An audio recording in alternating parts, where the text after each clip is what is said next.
Assalamualaikum warahmatullahi wabarakatuh. Kami dari kelompok 6 akan mempresentasikan hasil diskusi kami tentang pengelolaan tanaman hortikultura yang beranggotakan kelompok yaitu Cecep Taufik Hidayat dengan BP 1062, saya sendiri Cerin Arindika Putri BP 1059, Naulia Putri Daunovan BP 1063 dan Roza Fitria Friani 1060.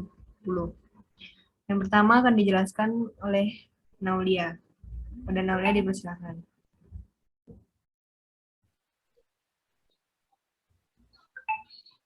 Terima kasih kepada moderator. Saya akan menjelaskan materi yang pertama mengenai keragaman genetik. Keragaman genetik ini adalah disebabkan oleh beberapa faktor. Yang pertama, keragaman yang disebabkan oleh faktor genetik, lalu yang disebabkan oleh faktor lingkungan, dan disebabkan oleh faktor genetik dan lingkungan seperti keragaman fenotip. Keragaman genetik ini bermanfaat bagi pemulihan tanaman dan sebagai bahan utama seleksi.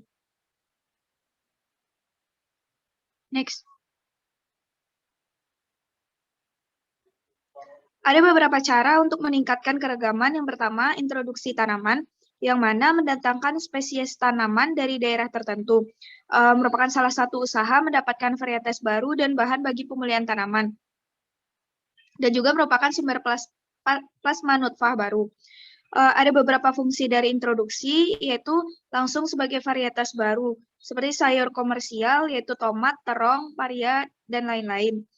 Lalu diseleksi terlebih dahulu, dan hasilnya sebagai varietas baru, seperti buah, contohnya melon, semangka, lombok, dan lain-lain.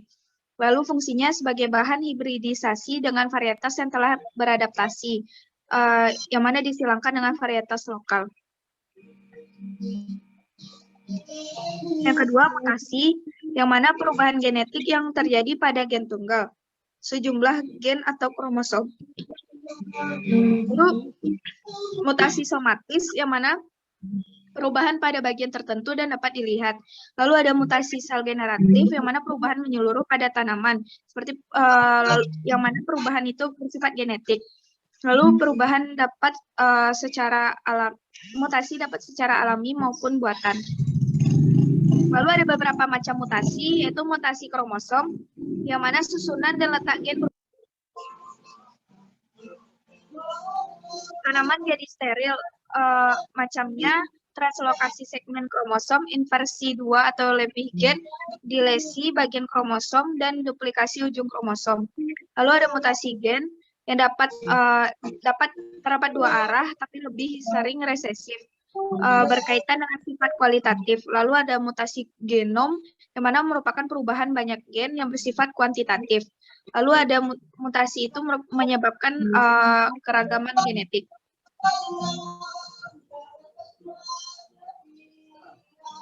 Lalu yang ketiga ada poliploidi, yang mana organisme yang mempunyai lebih dari 2 kromosom. Yang pertama itu kelipatan N atau euploid, yang mana euploid ini terdiri dari monoploid atau N, triploid, 2N, tetraploid, 4N, pentaploid, 5N, dan seterusnya.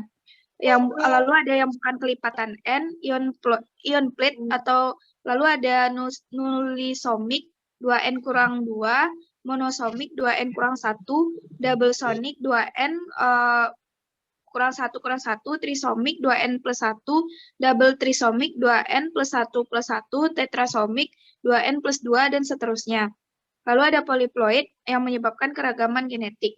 Ada beberapa penyebab terjadinya poliploid, dapat terjadi alami dan buatan, yang mana hasil alami itu lumayan sulit untuk dibedakan. Lalu ada autopoliploidi, penggandaan kromosom secara langsung dengan buatan colchicine. Lalu ada poliploid, hasil persilangan antar tanaman dengan genom berbeda, dapat steril atau fertil. Selanjutnya saya kembalikan kepada moderator. Baik, terima kasih Naulia. Yang selanjutnya akan dipresentasikan oleh Roza. Kepada Roza dipersilakan.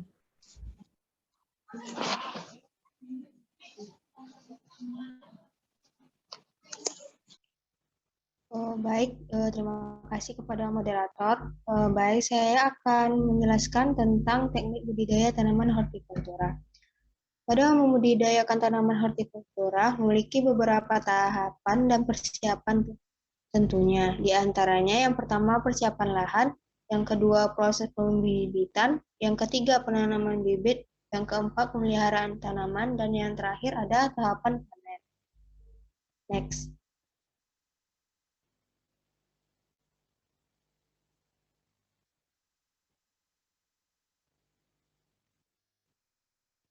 Selanjutnya, perbanyakan tanaman hortikultura. Yang pertama, melalui produksi biji atau benih. Biji-biji terpilih merupakan benih atau bahan perbanyakan tanaman dalam budidaya pertanian. Untuk menghasilkan benih memerlukan beberapa tahapan dan kemudian sertifikasi terhadap benih yang dihasilkan. Next.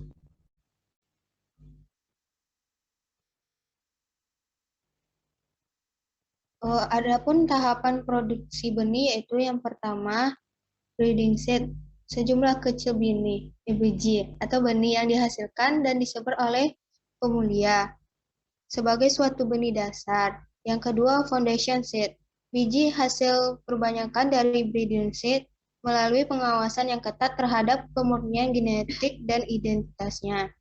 Yang ketiga, register merupakan benih dari foundation seed yang kemudian diperbanyak dan disertifikasi sebagai benih. Dan yang terakhir, certified seed, yang merupakan benih tersertifikasi yang siap digunakan petani. Next.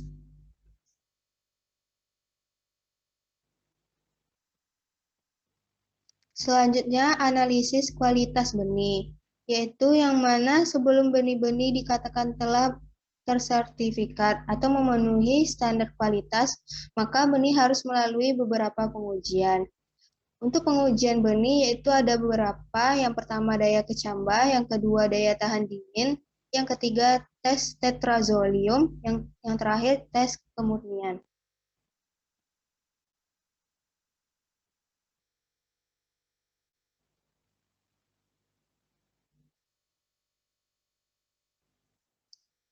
Next. Untuk daya berkecambah persen jumlah benih berkecambah normal dari sejumlah benih yang diuji. Kemudian uji ketahanan dingin, biji sebelumnya disimpan pada kondisi dingin, baru kemudian dikecambahkan pada kondisi hangat. Untuk tetrazolium test, benih direndam pada suatu larutan tetrazolium klorid. Setelah diuji, benih-benih yang berwarna merupakan benih sehat, yang tidak berwarna merupakan benih mati. Next.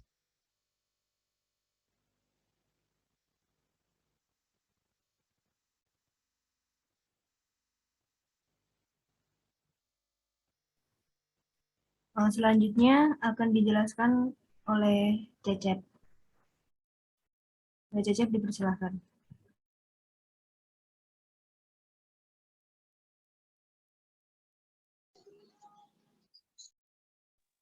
Baiklah, saya akan melanjutkan presentasi mengenai meningkatkan kemampuan benih berkecambah. Yang pertama itu idealnya benih harus berkecambah dalam periode waktu yang singkat atau cepat. Yang kedua, benih merupakan karakter setiap spesies. Yang ketiga, harus dapat diprediksi oleh petani. Yang keempat, cepat atau lambatnya perkecambahan dapat disebabkan karena sifat kimiawi ataupun sifat fisiknya. Untuk sifat fisiknya itu yang pertama disebabkan oleh sifat mekanik, suhu dan cahaya. Untuk sifat kimiawi dipengaruhi oleh perlakuan larutan asam, pencucian dengan air, prime atau lalu yang keempat perendaman dalam alkohol atau potasium klorida.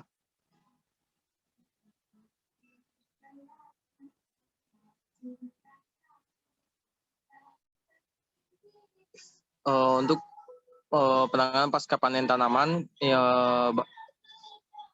yaitu batasan pasca panen. Yang pertama, pasca panen. Pasca panen adalah seluruh kegiatan sejak dari panen hingga menjadi bahan siap dikonsumsi.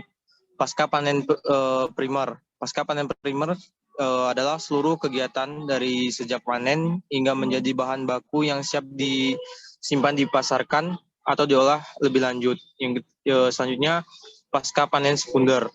Pasca panen sekunder yaitu semua kegiatan pengolahan hasil pertanian sampai menjadi bahan jadi atau siap dikonsumsi.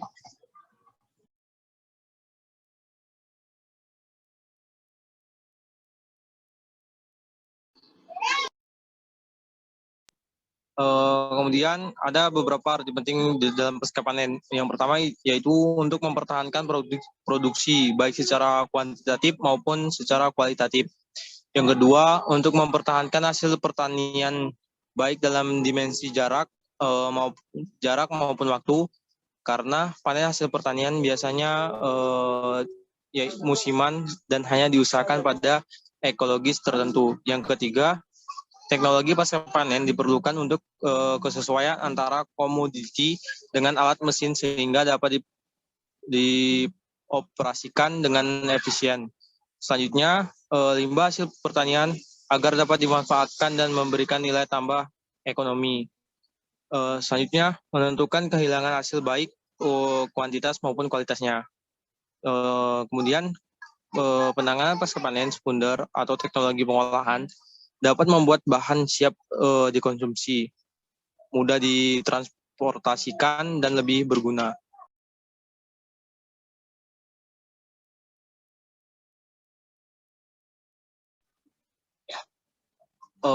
Yang selanjutnya yaitu tentang kriteria panen. Untuk kriteria yang pertama yaitu hasil panen agronomis adalah hasil tanaman yang bernilai ekonomis. Yang kedua yaitu serelia atau biji.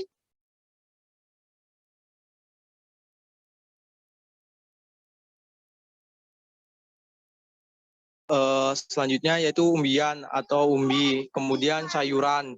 Sayuran itu ada di antaranya daun, buah, bunga, umbi, dan batang. Kemudian buah. Yang selanjutnya kriteria panen. Untuk kriteria panen di antaranya bobot atau jumlah maksimum dan mutu maksimum. Kemudian serelia. Untuk serelia itu masa fisiologis pada saat berat kering biji tidak lagi bertambah. Kemudian pada padi masak susu, masak penuh, masak kuning, dan masak mati. Kemudian untuk kriteria panen padi yang optimum apabila kadar air minimal, beras giling maksimal, rendaman beras kepala maksimal. Kemudian untuk kriteria panen jagung. Untuk kriteria panen jagung yaitu apabila telah muncul black layer.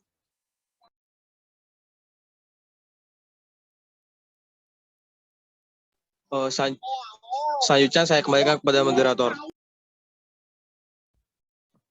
Baiklah, itu presentasi dari kelompok kami. Jika kurang lebihnya mohon dimaafkan. Assalamualaikum warahmatullahi wabarakatuh.